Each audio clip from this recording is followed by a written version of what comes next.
अस्सलामुअलैकुम स्टूडेंट्स। आज हम first year chapter number 1 basic concepts में से एक इम्पॉर्टेंट टॉपिक को डिस्कस करने वाले हैं। आज का हमारा जो टॉपिक है उसका नाम है मैस स्पेक्ट्रोमीटर। टॉपिक का नाम है मैस स्पेक्ट्रोमीटर।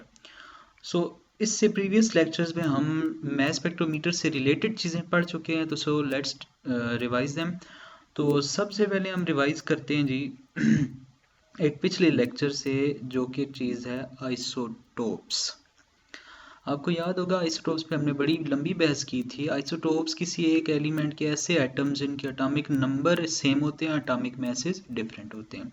हम इससे पहले ऑलरेडी एक और चीज़ भी पढ़ चुके हैं जिसका नाम है यहाँ पे relative abundance of the isotopes. देखें, हाइड्रोजन के 3 आइसोटोप्स हैं और तीनों में से H1 एटॉमिक मैस जिसका 1 है वो सबसे ज़्यादा एग्जिस्ट करता है, तो हम बोलते हैं कि उसकी अबंडेंस नेचर में सबसे ज़्यादा है।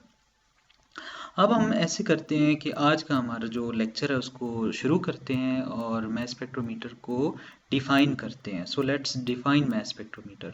मैस स्पेक्ट्रोमीटर एक ऐसी टेक्निक है, मैस स्पेक्ट्रोमीट्री एक ऐसी टेक्निक है जिसमें हम चार्ज टू मैस रेशो या मैस टू चार्ज रेशो को यूज़ करके एलिमेंट्स पे इलेक्ट्रिक मैग्नेटिक फील्ड लगा के उनका ग्राफ प्लॉट करते हैं और फाइंड करते हैं कि उनके कौन से आइसोटोप्स नेचर में सबसे ज़्यादा अबंडेंट हैं, जो सबसे ज़्यादा पाए जाते हैं, वो हम इस टेक्निक में फाइंड करते हैं और उनके साथ ये एटॉमिक मैसेज भी फाइंड करते हैं, डिटरमिन करते हैं। एक और डेफिनेशन करते हैं अब मैस स्पेक्ट्रोमीट्री की। ठीक है जी, पहले वो मैस स्पेक्ट्रोमीट्री थी, अब मैस स्पेक्ट्रोमीटर एक ऐसा ऑपरेटर्स जो कि मॉलिक्यूल्स को आइंस में कन्वर्ट करता है और उसके बाद हम इलेक्ट्रिक और मैग्नेटिक फील्ड की ट्रेजेक्ट्री में उसकी सारी देखते हैं वेरिएशन। मॉडर्न मैस स्पेक्ट्रोमीटर आपके सामने ड्रा किया जा रहा है, आप ज़रा गौर से देखें। इसके बहुत सारे पार्ट्स हैं, जैसे सैंपल एंटर करने की जगह है, फिर हीट किए जाने की जगह है, फिर इलेक्ट्रॉन की बम्बार्डमेंट, फिर इलेक्ट्रिक फील्ड, मैग्नेटिक फील्ड, उसके बाद डिटेक्टर। इसी तरह तफसील से हम इसकी कंस्ट्रक्शन और वर्किंग को भी डिस्कस करते हैं जी। तो कंस्ट्रक्शन वर्किंग में एक एक पार्ट करके हम पॉइंट्स वाइज इसको पढ़ेंगे। सबसे पहला पार्ट है कि वेपराइजेशन, कि जो आपका मैस स्पेक्ट्रोमीटर में सबसे पहला पार्ट है, उसमें हम क्या करते हैं कि आपका सॉलिड लिक्विड किसी भी फिजिकल स्टेट में कोई एलिमेंट डाला गया है, उसको इतना ज़्यादा हम हीट करते हैं कि हीट करने से वो क्या बन जाते हैं, उसके वेपर्स बन जाते हैं, गैशियस मॉलिक्यूल्स बन जाते हैं। हम इन शॉर्ट बोल सकते हैं कि गैस की तरह बन जाता है। जैसे आपको सामने आम जिंदगी से मिसाल आपको दिखाई गई है कि आप चाय बनाते हैं, केतली में पानी को गर्म करते हैं तो वो वेपर्स में कन्वर्ट होना शुरू हो जाता है। आपको डायग्राम में इसकी एक और डेफिनेशन भी बताई जाएगी वेपराइजेशन की। वेपराइजेशन को बोलते हैं कि किसी भी गैस, किसी भी फिजिकल स्टेट में एलिमेंट्स के मॉलिक्यूल्स को एक दूसरे से दूर करना। सेकंड है आयनाइजेशन। आयनाइज कोई चीज़ ऐसी तब होती है जब इलेक्ट्रॉन्स के साथ कोलाइड करती है। तो मैस स्पेक्ट्रोमीटर के अंदर भी इलेक्ट्रॉन्स कोलाइड करने के लिए या इलेक्ट्रॉन्स का एक बीम आती है ऊपर से, या इलेक्ट्रॉन गन मौजूद होती है जो कि क्या करती है, इलेक्ट्रॉन्स गिराती है और गैस के मॉलिक्यूल्स जो हमने इंसर्ट किए हुए हैं वो इलेक्ट्रॉन्स उन गैस के मॉलिक्यूल के साथ टकराते हैं, कोलाइड करते हैं। एक मौजूद होती है जी इलेक्ट्रॉन गन, तो जो क्या करती है, बम्बार्डमेंट करती है इलेक्ट्रॉन्स की, जो कि इलेक्ट्रॉन्स कोलाइड करते हैं किसके साथ, गैस के मॉलिक्यूल्स के साथ, और वो क्या बन जाते हैं, आइंस बन जाते हैं। अब ये जो आइंस हैं ये दो तरह के बन जाते हैं, एक पॉजिटिव और एक नेगेटिव, यानी कैट आइन और एन आइन। आपको सामने जो पिक्चर दिखाई जाएगी इसमें इलेक्ट्रॉन्स का गैशियस मॉलिक्यूल्स के साथ कोलाइड करना आपको सामने नज़र आ रहा है। ऊपर से गिर रहे हैं रेड कलर में इलेक्ट्रॉन्स, गैस के मॉलिक्यूल के साथ टकराते हैं और आपको नज़र आ रहा है वो पॉजिटिव और नेगेटिव आइंस में कन्वर्ट हो रहे हैं।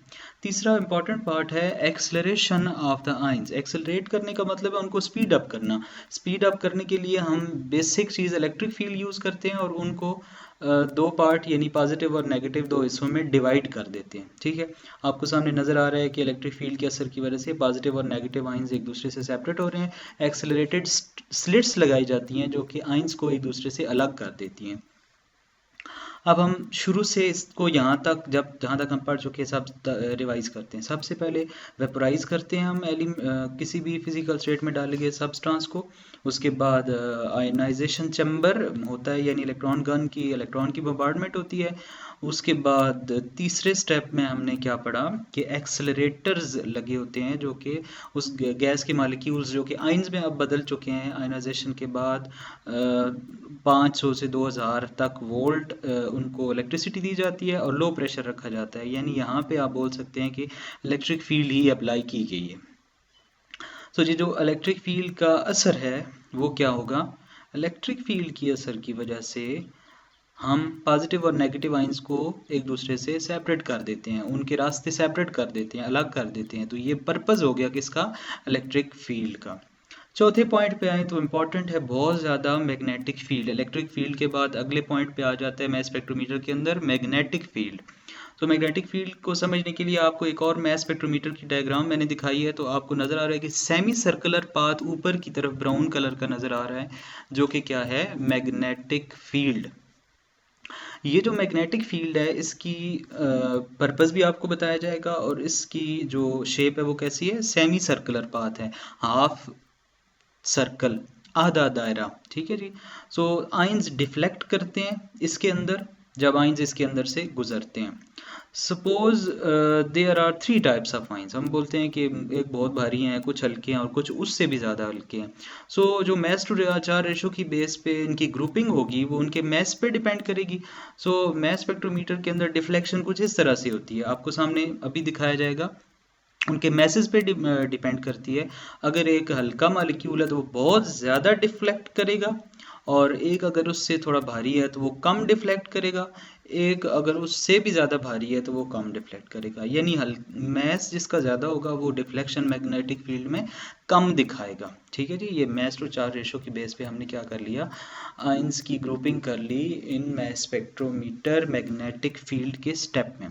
नेक्स्ट, जब मैग्नेटिक फील्ड के से गुजर के सारे आयंस नीचे गिरते हैं तो नीचे एक लगा होता है प्लेट टाइप स्ट्रक्चर है, आयन कलेक्टर, जिसको इलेक्ट्रोड भी कहते हैं। आयन कलेक्टर क्या है, एक ऐसा आला है जब इसके ऊपर आयंस किसी भी तरह के छोटे या बड़े गिरते हैं तो वो क्या प्रोड्यूस करता है, इलेक्ट्रिक करंट प्रोड्यूस करता है।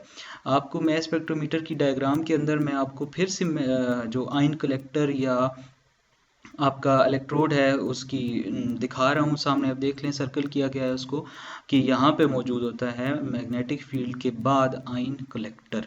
सो आयन कलेक्टर का काम है इलेक्ट्रिक करंट प्रोड्यूस करना, कि जब आयंस इसके ऊपर गिरें तो ये क्या करेगा, प्रोड्यूस करेगा, क्या, इलेक्ट्रिक करंट प्रोड्यूस करेगा, जो कि इलेक्ट्रिक करंट बहुत ही माइन्यूट होगा, छोटा होगा, थोड़ा होगा। तो हमें चूंकि उसको देखना है तो हम क्या करेंगे, आगे एम्पलीफायर लगाएंगे। नेक्स्ट अगले स्टेप का नाम है एम्पलीफायर।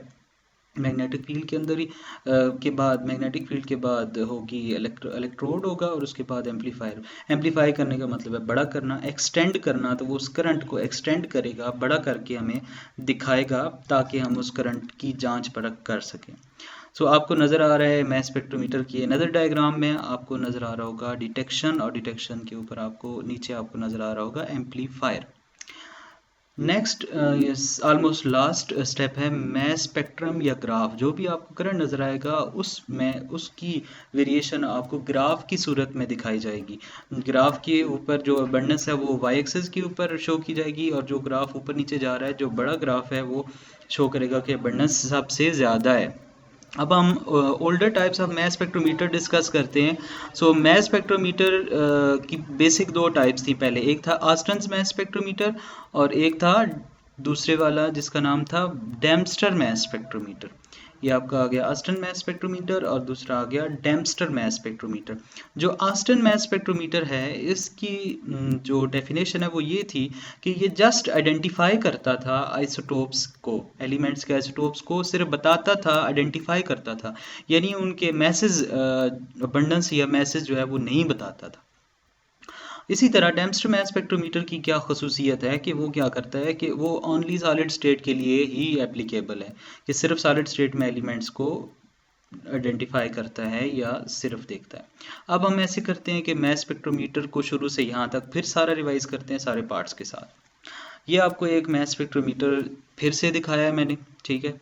अब पहले पार्ट में आप देखें तो सबसे पहले सैंपल को एंटर करना है, अब राइट टू लेफ्ट जा रहे हैं, ठीक है जी।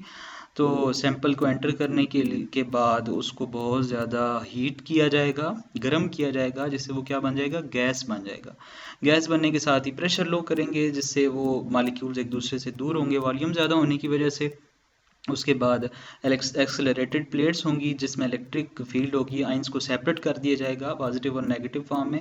जब वो पॉजिटिव नेगेटिव फॉर्म में सेपरेट होंगे तो उनको गुजारा जाएगा किस में से, बहुत ही important magnetic field semi circular path में से, जिससे उनके मैस की बेस पे 4 मैस बेस पे 3 या 4 की ग्रुपिंग हो जाएगी और वो बड़े छोटे सारे आइंस उठा के गिराए जाएंगे किसके ऊपर, डिटेक्टर के ऊपर या आयन कलेक्टर के ऊपर, और फिर एम्पलीफायर से करंट प्रोड्यूस किए करंट को बड़ा करके दिखाया जाएगा एंड दैट्स इट, और फिर ग्राफ बनाया जाएगा।